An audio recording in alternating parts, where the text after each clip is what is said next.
Maid Maleen by the Brothers Grimm.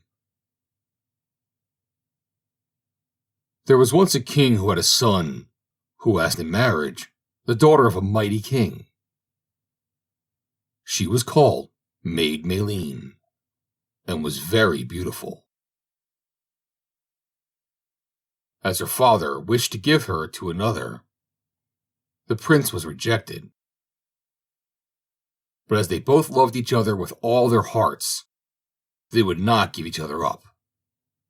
And Maid Maleen said to her father, "I can and will take no other for my husband." Then the king flew into a passion and ordered a dark tower to be built, into which no ray of sunlight or moonlight should enter. When it was finished, he said, "Therein shalt thou be imprisoned for 7 years, and then I will come and see if thy perverse spirit is broken." Meat and drink for the 7 years were carried into the tower, and then she and her waiting woman were led into it and walled up, and thus cut off from the sky and from the earth. There they sat in the darkness, and knew not when day or night began. The king's son often went round and round the tower, and called their names, but no sound from without pierced through the thick walls. What else could they do but lament and complain? Meanwhile, the time passed, and by the diminution of the food and drink, they knew that the 7 years were coming to an end. They thought the moment of their deliverance was come, but no stroke of the hammer was heard. No stone fell out of the wall, and it seemed to Maid Maleen that her father had forgotten her. As they only had food for a short time longer, and saw a miserable death awaiting them, Maid Maleen said, "We must try our last chance, and see if we can break through the wall." She took the bread knife, and picked and bored at the mortar of a stone. And when she was tired, the waiting maid took her turn. With great labor, they succeeded in getting out one stone, and then a second, and a third, and when 3 days were over, the first ray of light fell on their darkness, and at last the opening was so large that they could look out.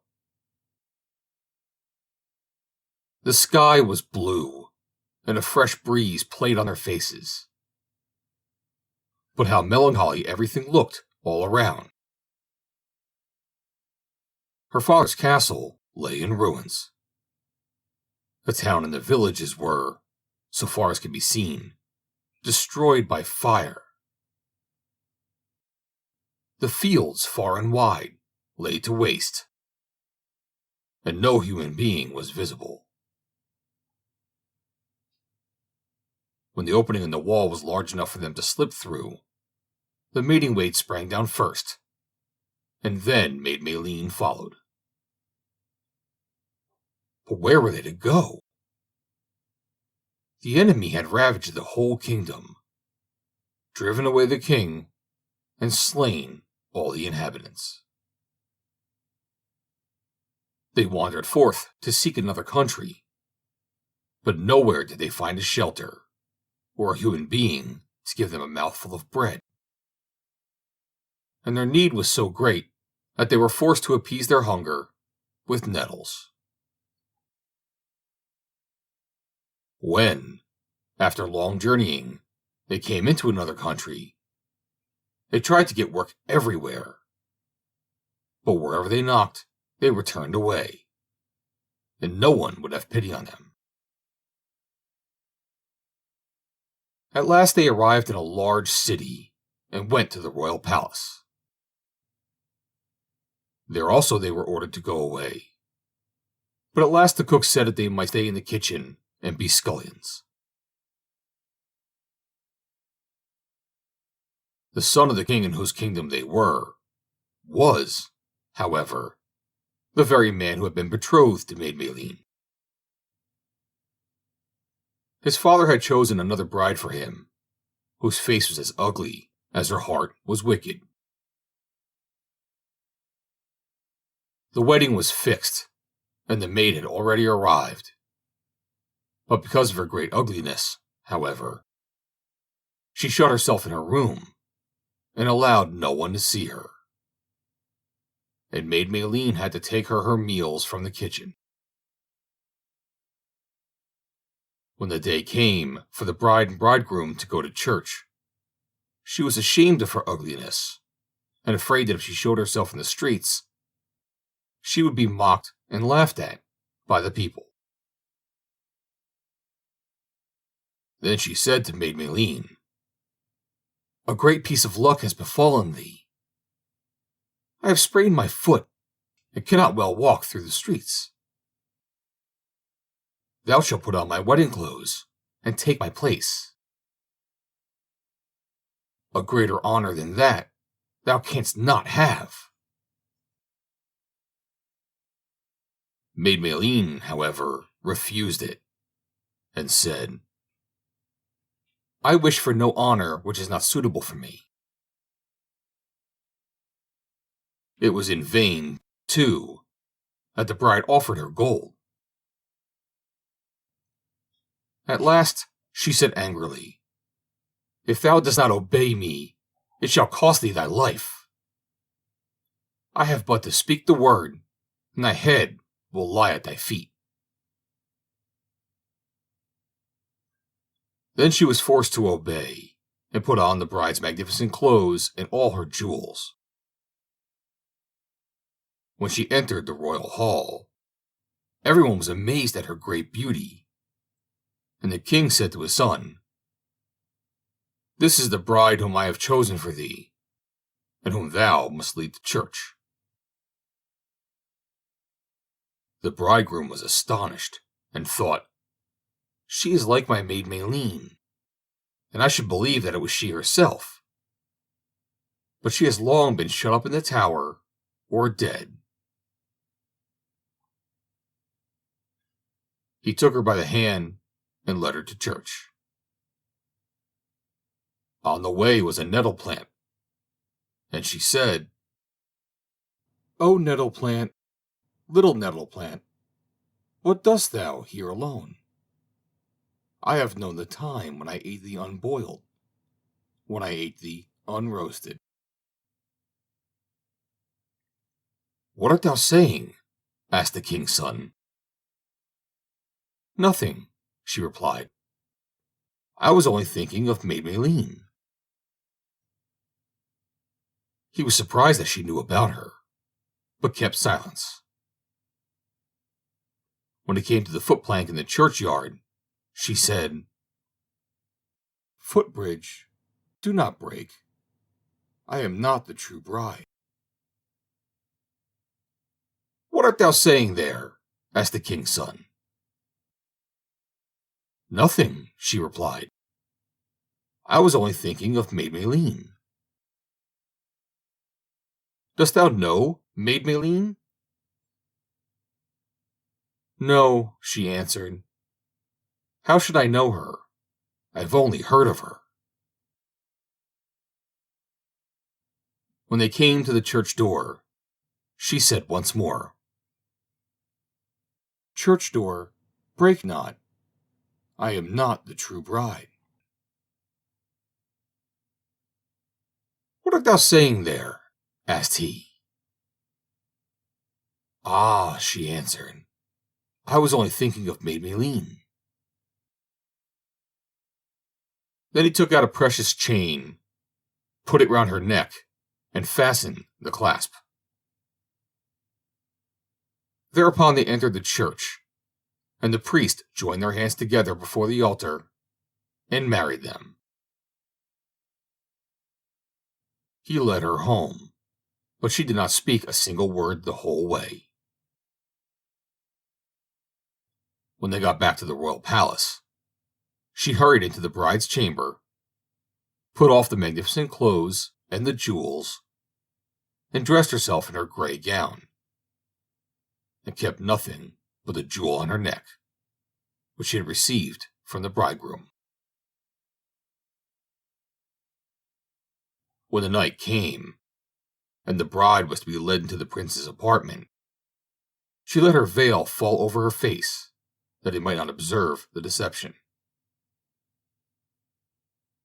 As soon as everyone had gone away, he said to her, "What didst thou say to the nettle plant which was growing by the wayside?" "To which nettle plant?" asked she. "I don't talk to nettle plants." "If thou didst not do it, then thou art not the true bride," said he.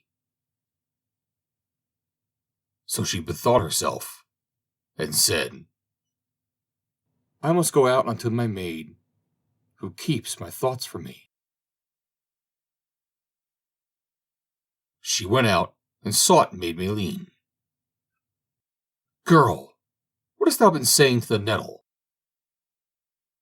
"I said nothing, but—" "O nettle plant, little nettle plant, what dost thou here alone? I have known the time when I ate thee unboiled, when I ate thee unroasted." The bride ran back into the chamber, and said, "I know now what I said to the nettle." And she repeated the words which she had just heard.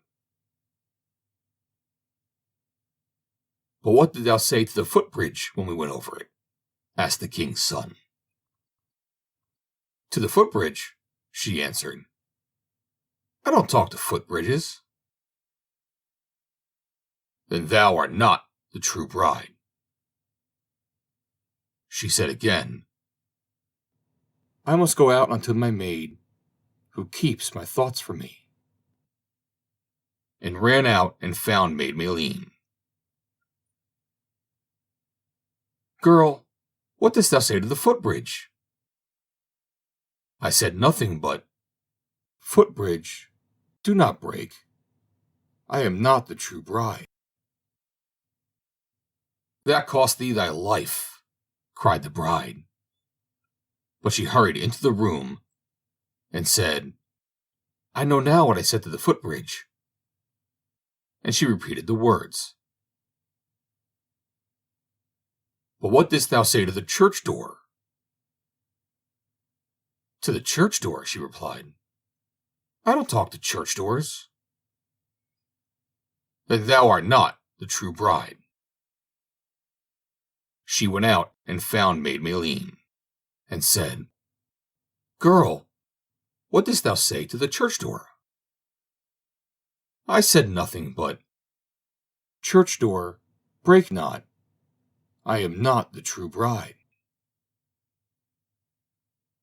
"That will break thy neck for thee," cried the bride, and flew into a terrible passion. But she hastened back into the room and said, "I know now what I said to the church door." And she repeated the words. "But where hast thou the jewel which I gave thee at the church door?" "What jewel?" she answered. "Thou didst not give me any jewel." "I myself put it round thy neck, and I myself fastened it. If thou dost not know that, thou art not the true bride." He drew the veil from her face, and when he saw her immeasurable ugliness, he sprang back, terrified, and said, "How comest thou here? Who art thou?" "I am thy betrothed bride, but because I feared lest the people should mock me when they saw me out of doors, I commanded the scullery maid to dress herself in my clothes and go to the church instead of me." "Where is the girl?" said he. "I want to see her. Go and bring her here." She went out and told the servants that the scullery maid was an impostor, and that they must take her out into the courtyard and strike off her head. The servants laid hold of Maid Maleen and wanted to drag her out, but she screamed so loudly for help that the king's son heard her voice, hurried out of his chamber, and ordered them to set the maiden free instantly. Lights were brought, and then he saw on her neck the gold chain which he had given her at the church door. "Thou art the true bride," said he, "who went with me to the church. Come with me now to my room." When they were both alone, he said, "On the way to church, thou didst name Maid Maleen, who was my betrothed bride. If I could believe it possible, I should think she was standing before me. Thou art like her in every respect." She answered, "I am Maid Maleen, who for thy sake was imprisoned 7 years in the darkness, who suffered hunger and thirst, and has lived so long in want and poverty. Today, however, the sun is shining on me once more. I was married to thee in the church, and I am thy lawful wife." Then they kissed each other and were happy all the days of their lives. The false bride was rewarded for what she had done by having her head cut off. The tower in which Maid Maleen had been imprisoned remained standing for a long time, and when the children passed by it, they sang, "Cling, clang, Gloria, who sits within his tower? A king's daughter, she sits within. The sight of her I cannot win. The wall it will not break, the stone cannot be pierced. Little Hans, with your coat so gay, follow me, fast as you may." The end. Read by Joe DeNoia, Somerset, New Jersey, July 23rd, 2020.